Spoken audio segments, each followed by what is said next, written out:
Hello students, कैसे हैं आप सब। आज बहुत दिनों के बाद अपडेट हुई हूँ। मैंने आपको बताया था कि मैं हॉस्पिटलाइज होने जा रही हूँ और अब मैं बिल्कुल ठीक हूँ, तो वापस आप सबके बीच में। तो गुड न्यूज़ आपके लिए ये है कि मैं मदर बन गई हूँ और एक प्यारे से बेबी को मैंने जन्म दिया है। अब हम आगे बात करेंगे, आगे के लिए अपने लिए सोचेंगे। इस बीच कुछ बुरी बातें भी मेरे साथ हो गई, जो कि मैं आपको फिर कभी बताऊँगी। बहुत कुछ हमने खो भी दिया, लेकिन बहुत अच्छी खबर ये रही कि मैं माँ बन गई, बहुत स्ट्रगल करने के बाद, बहुत लंबा इलाज चलने के बाद। और आज हम जो हमारे नए स्टूडेंट्स हैं, जो मेरे साथ नए जुड़े हैं, उनके लिए भी, और जो पुराने स्टूडेंट हैं उनके लिए भी, जो यूके ट्रिपल एसएससी का न्यू सिलेबस है, यानी कि जो अभी पीछे एग्ज़ाम हुआ था 7 सितंबर में, जो उसके हिसाब से जो आपका सिलेबस था उसे डिस्कस करेंगे अच्छे से, ताकि जो नए स्टूडेंट्स हैं उन्हें भी पता चले कि क्या सिलेबस रहने वाला है। बिल्कुल डीपली उसको एनालाइज करेंगे। और जो पुराने स्टूडेंट्स हैं उनके लिए भी ये जो वीडियो है वो अच्छी होने वाली है। तो चलिए स्टार्ट करते हैं। और इस बार मैं भी एग्ज़ाम दूंगी, जब भी एग्ज़ाम होगा इस बार मैं भी एग्ज़ाम देने की सोच रही हूँ। तो चलिए स्टार्ट करते हैं अपनी जर्नी। दिसंबर ख़त्म होने वाला है और जनवरी स्टार्ट होने वाली है, और हमारे पास बहुत कम टाइम है कि हम इस एग्ज़ाम को क्रैक करें। देखो, मार्च में तो ये एग्ज़ाम होता नहीं है, ऐसा लग रहा है कि मार्च में तो अब होना नहीं है, लेकिन मेरे हिसाब से मई या जून में एग्ज़ाम हो जाएगा।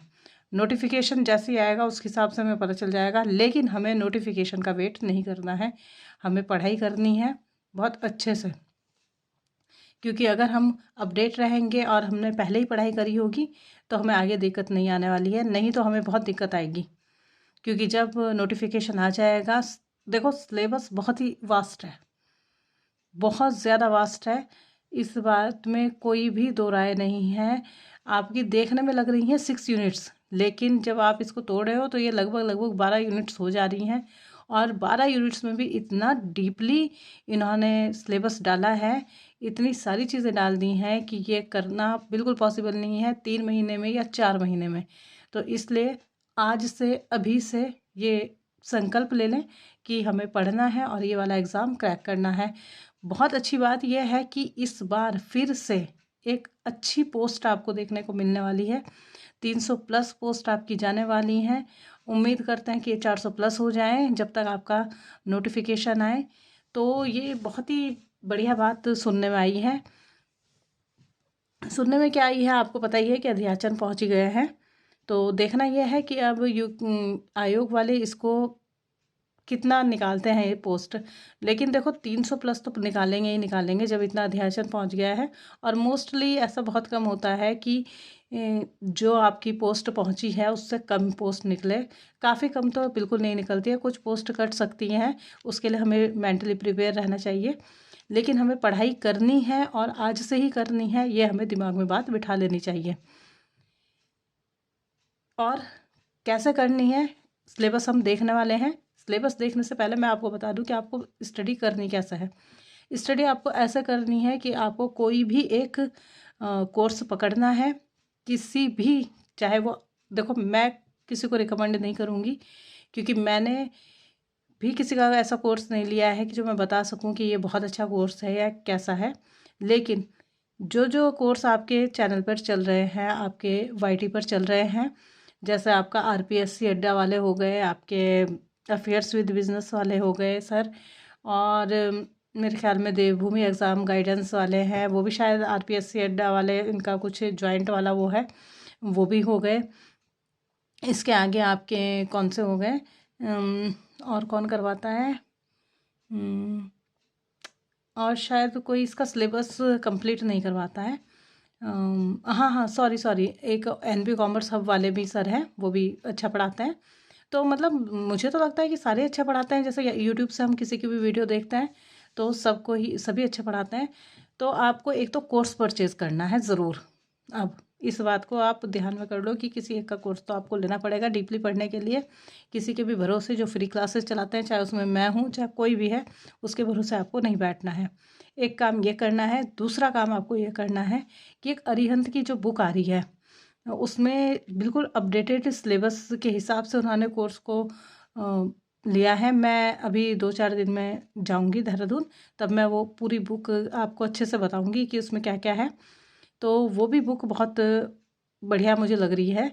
उसमें भी सिलेबस पूरा डीपली दिया हुआ है, पूरा अच्छी तरह से डिस्क्रिप्शन दिया हुआ है, डिस्क्राइब करा हुआ है, और उसके अकॉर्डिंग जो टॉपिक्स होंगे, जो हार्ड टॉपिक्स होंगे, वो भी मैं आपको समझाती रहूँगी। कभी भी कोई एक टॉपिक लिया और उसे समझा दिया और डाल दिया, तो ऐसा हम कर सकते हैं। क्योंकि देखिए अब क्या है, अब प्रॉब्लम ये हो गई है कि मेरे पास है छोटा बेबी, तो मैं इतने अच्छे से अब नोट्स नहीं बना पाऊँगी, मैं खुद के लिए भी नहीं बना पाऊँगी। मुझे एग्ज़ाम देने का मन कर रहा है लेकिन मैं बना नहीं पाऊँगी उस तरह से। तो हम क्या करेंगे, मैं बुक से ही आपको पढ़ाने की कोशिश करूँगी जितना पढ़ा सकूँगी। एक तो पहला काम हमने क्या करा, पहला काम हमने ये करा कि हमने कोई भी एक कोर्स परचेज़ कर लिया और हमने बुक ले ली। और तीसरा काम हमें करना है जो मोस्ट मोस्ट मोस्ट इम्पॉर्टेंट है, हमें रेगुलर रहना है, पढ़ाई करनी है डेली। 2-3 टॉपिक, एक टॉपिक से काम नहीं चलेगा, बहुत वास्ट सिलेबस है। 2-3 टॉपिक रट लेना है, बस इतना रट लेना है कि आगे हमें किसी भी तरह की परेशानी ना आए। सब ने देखा है 7 सितंबर का जो एग्ज़ाम हुआ था वो इतना भी हार्ड नहीं आया था कि जो नहीं आप क्लियर कर सकते थे। वो हमारी अनलक था हमारा कि वो इतनी पोस्ट ही नहीं आई थी।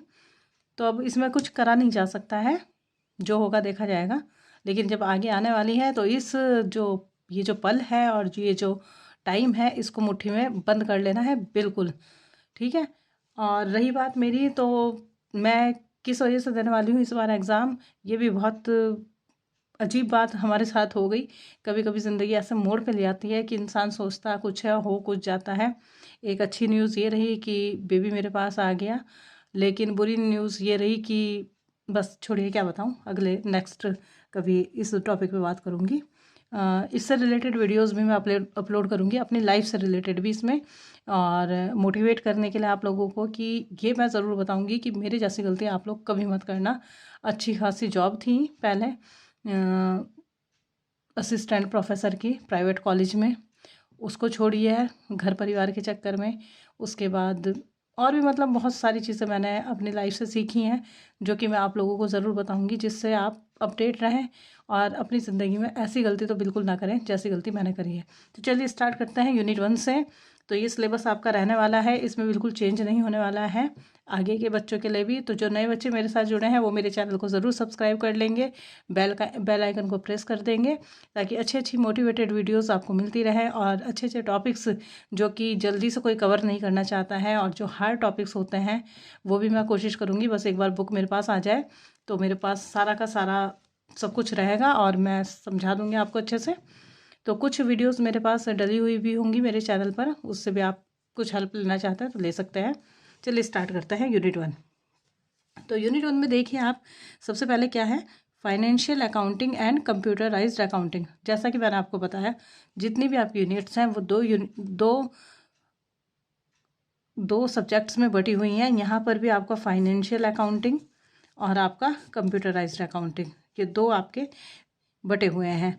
तो इसको हमें कैसे करना है, देखिए ये जो यहाँ से लेकर सिलेबस है, ये meaning and scope of accounting, accounting principles हो गया, अकाउंटिंग इक्वेशंस हो गया, कन्वेंशंस एंड पोस्टुलेट्स हो गया, double entry system of accounting, basic knowledge of accounting standards, basic accounting terminologies, concept of capital and revenue expenditure, accounting process, journal ledger, subsidiary books, trial balance and rectification of errors, BRS, depreciation, provision and reserves।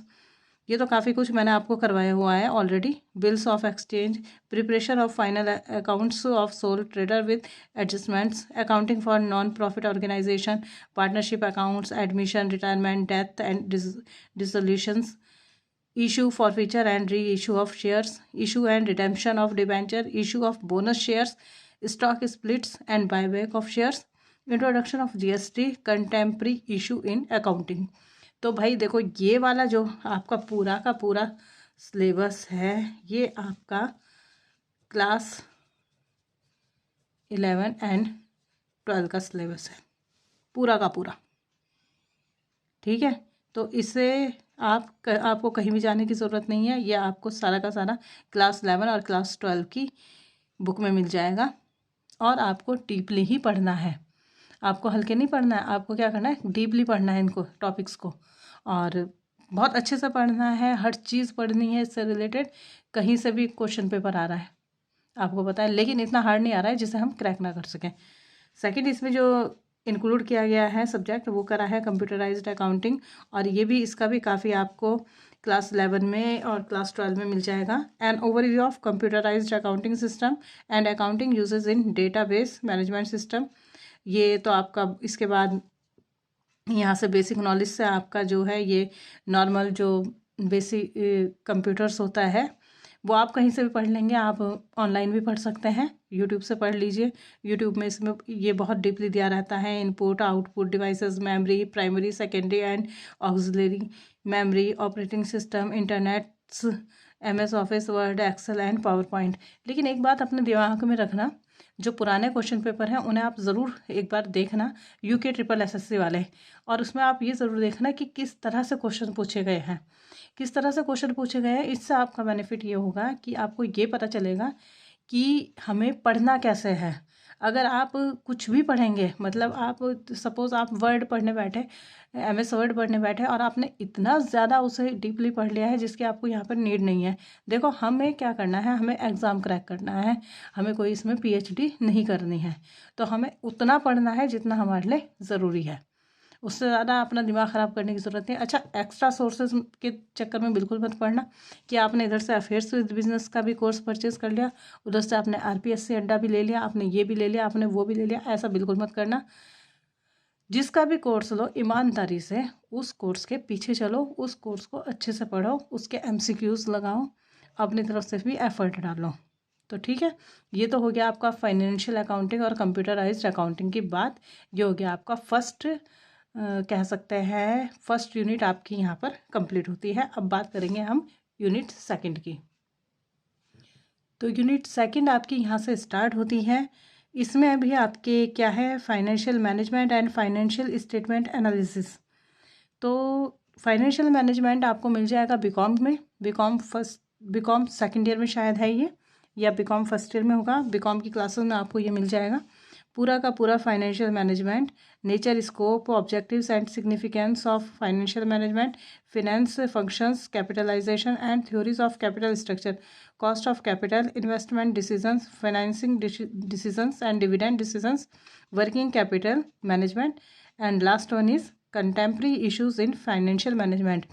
एक और जो बहुत अच्छा channel है आपका, जो कि ज़बरदस्त है, जिन्हें मैं भी आइडियल मानती हूँ, ये है अकाउंटिंग मास्टर क्लासेस के नाम से पूजा मैम जो पढ़ाती हैं। उसमें भी आपको ज़्यादातर सारे टॉपिक्स मिलेंगे। नहीं करना परचेज कोई कोर्स, मत करो, सीधे सीधे उनके चैनल पर जाओ और सब कुछ पढ़ो, A to Z जैसा उन्होंने पढ़ाया हुआ है सब कुछ पढ़ो। लेकिन जैसा मैंने आपको बताया, भागना ऐसा नहीं है कि हर चीज़ के पीछे भाग रहे, आप इस चैनल के पीछे भी भाग रहे, उस चैनल के पीछे भी भाग रहे, ऐसा बिल्कुल नहीं करना है। हमें अपने माइंड को कंसंट्रेट करना है। दिसंबर लास्ट है, जनवरी स्टार्ट होने वाला है, और उससे पहले हमें अपने माइंड को सेट करना है, सेटअप बिल्कुल अच्छे से बिठा देना है, और हमें इस बार जॉब क्रैक करनी है। तो आगे देखते हैं इसमें फाइनेंशियल स्टेटमेंट में इन्होंने क्या दिया हुआ है। तो फाइनेंशियल स्टेटमेंट एनालिसिस में आपको देखो, ये दो ही टॉपिक हैं जो कि इन्होंने अच्छी तरह से तोड़ दिए हैं। एक तो ये है फाइनेंशियल स्टेटमेंट एनालिसिस में ये मीनिंग नेचर वाला, और ये एक है ये एनालिसिस वाला। तो एक फाइनेंशियल स्टेटमेंट वाला टॉपिक है और एक एनालिसिस वाला है। इसके अलावा रेशियो एनालिसिस हो गया आपका, इसके meaning, objectives, advantages, classification and computation of various accounting ratios, और कैश फ्लो एनालिसिस हो गया। ये भी आपको दिया गया है इसमें सिलेबस में, तो ये भी आपको ज़्यादा परेशान होने की ज़रूरत नहीं है। ये आपके 12th की बुक में अवेलेबल है, 12th की बुक से आप अच्छे से इसको पढ़ सकते हो, बिल्कुल डीपली बताया गया है। आते हैं यूनिट थर्ड में। यूनिट थर्ड है money, banking and financial market. ये आपका बीकॉम का सिलेबस है। बीकॉम में आपका दिया गया है मनी एंड बैंकिंग, क्या क्या इसमें दिए गए हैं topics, meaning, functions, importance and kinds of money, various methods of note issue with particular reference to their working in India, inflation and deflation, definition of banking, types and functions of commercial banks, e-banking, digital payments, RBI functions, instruments of monetary and fiscal policy, main features of monetary policy since independence, critical study of credit control। तो अगर आप किसी का course purchase करते हैं वहाँ तो आपको ये अवेलेबल होगा ही, अदरवाइज़ ये आपको यूट्यूब पर भी मिल जाएंगे। ये सारे टॉपिक्स बहुत लोगों ने पढ़ाए गए हैं, अच्छी तरह से पढ़ाए हुए हैं, तो वहाँ से भी आप इसको कवर कर सकते हैं। इसी तरह फाइनेंशियल मार्केट भी बहुत लोगों ने पढ़ाया हुआ है, क्या क्या है इसमें concept, money market, capital market and its types हैं, primary and secondary, stock exchange functions and trading procedure, security and exchange board of India, objectives and functions, contemporary issues of financial market. तो ये भी सारा आपको YouTube पर आसानी से मिल जाएगा। इसमें कोई बहुत ज़्यादा लॉजिक नहीं है, साइंस नहीं है, बहुत लोगों ने पढ़ाया हुआ है, अच्छे से पढ़ाया हुआ है। अच्छा, आप लोग ये सोच रहे होंगे मैंने ये निशान कैसे लगाए हुए हैं। तो मैं ये टॉपिक्स देख रही थी जब मैंने ये सिलेबस निकाल के, तो मैंने बहुत पहले रख लिया था, पिछली बार ही रखा था, एग्ज़ाम मैंने नहीं दिया था। तो मैं ये टॉपिक्स देख रही थी कि कौन कौन से टॉपिक्स मेरे ऐसे हैं जो क्लियर हैं और कौन कौन से टॉपिक जो मुझे आगे पढ़ने पड़ेंगे, मतलब देखने पड़ेंगे, तो उन्हीं को मैंने टिक करा हुआ है। अब बात करेंगे आगे यूनिट 4 की। ये है यूनिट 4 और one of the my most favourite unit है ये वाली। Business organisation, management and trade बहुत अच्छी लगती है, इजी होती है, थियोरेटिकल पोर्शन ही है, तो इस वजह से मैं इसे बहुत पसंद करती हूँ। तो बिज़नेस ऑर्गेनाइजेशन में क्या क्या दिया हुआ है, evolution and fundamentals of business, forms of business organisations, public, private and global enterprises, business services, emerging modes of business, social responsibility of business and business ethics, small business and enterprises. ये भी आपको BCom के और आपकी जो 11th-12th की जो theoretical portions books हैं उनमें ये सब चीज़ें आपको मिल जाएंगी। बिजनेस मैनेजमेंट भी आपको आसानी से मिल जाएगा। ये बिजनेस मैनेजमेंट तो 11th-12th क्लास का ही है। इसमें आपको क्या क्या दिया हुआ है, meaning, nature, significance and process of management, planning, decision making, organising, staffing, organizational structure, directing, motivation and leadership, coordination, controlling and communication, meaning, types, process and barriers, internal trade, meaning and types, service rendered by a wholesaler and a retailer, types of retail trade, large scale retailers, international business, concept and benefits, export trade, meaning and procedure, import trade, meaning and procedure, documents involved in international trade, indent, letter of credit, shipping order, shipping bills, world trade organization, meaning and objectives, contemporary issue of internal trade and international business। तो जितने topics आपको इसमें दिए गए हैं उतने ही topic आपको पढ़ने हैं, उससे बाहर कुछ पढ़ने की ज़रूरत नहीं है। भाई देखो, हमें क्या करना है, हमें मार्क्स लाने हैं 70 से 75 के बीच में इस बार, और जो जो इसके बीच में जाएगा वो जॉब अपनी पक्की कर लेगा। वैसे तो अभी जैसे ही वैकेंसी आएगी उस हिसाब से हमें पता ही चल जाएगा कि क्या कट ऑफ रहने वाली है। आजकल सभी समझदार हैं, पिछली कट ऑफ सभी देखते हैं, सबको पता है, तो उस हिसाब से हमारे जो पढ़ाई का तरीका होना चाहिए। लेकिन अपने माइंड में बिठा कर बैठिए कि 70 मार्क्स तो आपको लानी है अगर आप जर्नल हैं, और तभी हमारा क्या होगा, एग्ज़ाम क्रैक होगा। तो बहुत अच्छा इन्होंने सिलेबस दिया है, ऐसा भी नहीं है कि बहुत ही हार्ड है, लेकिन क्या है ना, ये वास्ट है, ये बहुत लेंदी है, और लेंदी के लिए क्या होता है, टाइम चाहिए होता है। और कुछ टॉपिक्स जो आपके, मुझे लगते हैं कुछ टॉपिक्स जैसे बिजनेस इकोनॉमिक्स मेरी कमज़ोर है, तो मुझे इस पे काम करने की ज़रूरत है। ऐसे ही हर किसी का कोई ना कोई सब्जेक्ट होता है। मैं नॉन कॉमर्स बैकग्राउंड से हूँ, तो 12th में मेरे पास PCM थी, तो इस वजह से मेरी पार्टनरशिप भी कमज़ोर है थोड़ा सा। ये जो इशू ऑफ शेयर्स वाला पोर्शन है, इशू ऑफ डिबेंचर वाला पोर्शन है, वो भी मेरा थोड़ा वीक है। तो मैं कोशिश करूँगी कि इन पे मैं काम करूँ। हालांकि मैंने ये टॉपिक्स पढ़ाए हैं अपने कॉलेज में और बहुत अच्छे से पढ़ाए हैं, बहुत अच्छी तरह से कवर करे हैं, लेकिन अब मुझे लगता है ये और ज़्यादा अच्छे से मुझे पढ़ने की ज़रूरत है। तो इस बार मैं इस पर काम करने वाली हूँ। बाकी सिलेक्शन होना ना होना तो ये तो ऊपर वाले के ऊपर है और हमारी मेहनत के ऊपर है, और और भी चीज़ों के ऊपर डिपेंड करता है, बेबी भी साथ में है, घर के काम भी होते हैं, लेकिन फिर भी कोशिश करने में तो कोई हर्ज है नहीं। तो देखते हैं आगे यूनिट 5 में क्या है। यूनिट 5 में आपका बिजनेस इकोनॉमिक्स और स्टेट्स दी गई है। States is also my favourite subject, मुझे बहुत ही अच्छा लगता है और मतलब मुझे इसमें बहुत मज़ा आता है।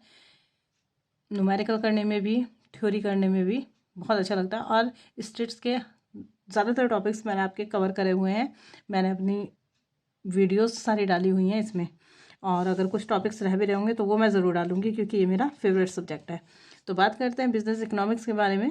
बिज़नेस इकोनॉमिक्स में भी इन्होंने काफ़ी बड़ा सिलेबस दिया है। देखो, सबसे बड़ी बात है कि इन्होंने नेशनल और स्टेट इनकम भी इसमें दे दी। ये पूरा का पूरा आप अपना 12th का जो पूरा इकोनॉमिक्स है वो समझिए।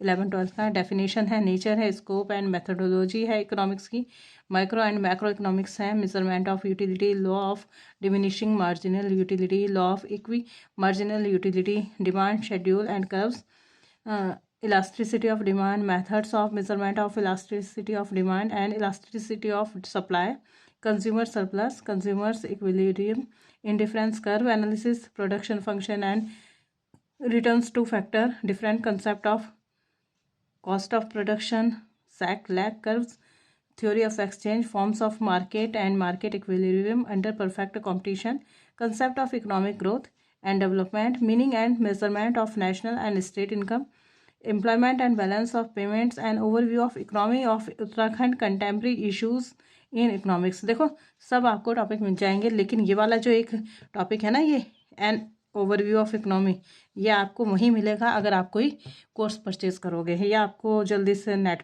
पे वाईटी पर नहीं मिलेगा ये वाला, मेरे हिसाब से। शायद मैंने सर्च करा था तो मुझे ये दिखा नहीं है कहीं, तो ये आप ध्यान में रखना। बात करते हैं आगे स्टेट्स की। तो स्टेट्स, जैसे मैंने आपको बताया कि मेरा तो फेवरेट सब्जेक्ट है, मुझे बहुत अच्छा लगता है इसे पढ़ाना भी पढ़ना भी। तो इसमें क्या क्या दिया गया है, nature, scope, importance and limitation of stats, statistical investigation है, ये तो सारा थ्योरेटिकल पार्ट है। Planning of statistical investigation, methods of collecting primary and secondary data, principles and methods of sampling. देखो, इसमें जो सबसे ज़्यादा इम्पोर्टेंट है, इसमें क्या आते हैं ज़्यादातर स्टेट्स में आती हैं इनकी प्रॉपर्टीज़, मीन, मीडियन, मॉड वगैरह की और भी चीज़ आती है। तो क्या क्या दिया गया है आगे, principles and methods of sampling, methods of classification and tabulation, graphical presentation of data and it's interpretation, measures of central tendency, uses, limitation and calculations of various averages, arithmetic mean, median, mode, harmonic mean and geometric mean, dispersion and skewness, various measures, correlation, simple correlation, scatter diagram, Karl Pearson's correlation, Spearman rank, correlation, index number, statistical organisation of centre and Uttarakhand. ये भी आपको, ये वाला जो topic है ना, ये भी आपको कहाँ मिलेगा, ये भी टॉपिक आपको तभी मिलेगा जब आप कोई कोर्स परचेज़ करोगे, या फिर वो जो मैंने बुक बताई आपको अरिहंत की, वो बुक मैंने अभी देखी नहीं है, मतलब मुझे किसी ने बताया था कि वो भी एक अच्छी बुक है, तो मैं तो इंग्लिश में उसे परचेज़ करने वाली हूँ। आप लोग हिंदी में भी कर सकते हो, दोनों में वो बुक है, तो उसमें ये टॉपिक आपको मिल सकता है। अदरवाइज़ ये अगर आप कोर्स परचेज़ करोगे तभी आपको मिलेगा, और मैं उस बुक से आपको पढ़ाने वाली हूँ definitely. And last but not the least, final जो आपकी यूनिट है वो है unit 6, marketing management and business environment, and this is also my favourite unit. Marketing management में भी आपको जो भी दिया गया है, ये आपका एक एक पढ़ने वाली, एक एक बार आपने पढ़ा और आपके दिमाग में बैठ गया। ऐसे ही बिजनेस एनवायरनमेंट का आपने एक एक बार पढ़ा। थोड़ा सा ये जो कंज्यूमर प्रोटेक्शन एक्ट है, ये आपको थोड़ा सा पढ़ना पड़ेगा अच्छे से, अदरवाइज़ कोई भी ऐसा टॉपिक नहीं है। तो टॉपिक देख लेते हैं इसके क्या क्या है मार्केटिंग मैनेजमेंट के। Nature, scope and importance of marketing, marketing concepts, marketing mix, marketing environment, consumer behaviour, marketing segmentation, product classification, concept of product mix, branding, packaging, labelling, product life cycle, pricing factors affecting price of a product, pricing policies, distribution channels, promotion and its types, contemporary issue in marketing। Business environment में क्या है, concept and importance, dimension of business environment, economic, social, technological, political and legal, demonetisation concept and features, ये तो आपका वही topic है जो इसमें मोदी जी आए थे उस दिन और नोटबंदी हुई थी, तो वो ये वाला टॉपिक है। ये कोई ज़्यादा इसमें रॉकेट साइंस नहीं है। Appraisal of LPG policies, consumer protection concept and importance, the consumer protection act 2019, contemporary issue in business environment. तो जैसा आपने देखा कि कंटेम्प्रेरी इश्यूज़ तो हर यूनिट के आपको दिए गए हैं, तो ये हमें पढ़ना है, बहुत अच्छे से पढ़ना है। तो देखो हम कहाँ पे हैं, अभी हम दिसंबर में हैं।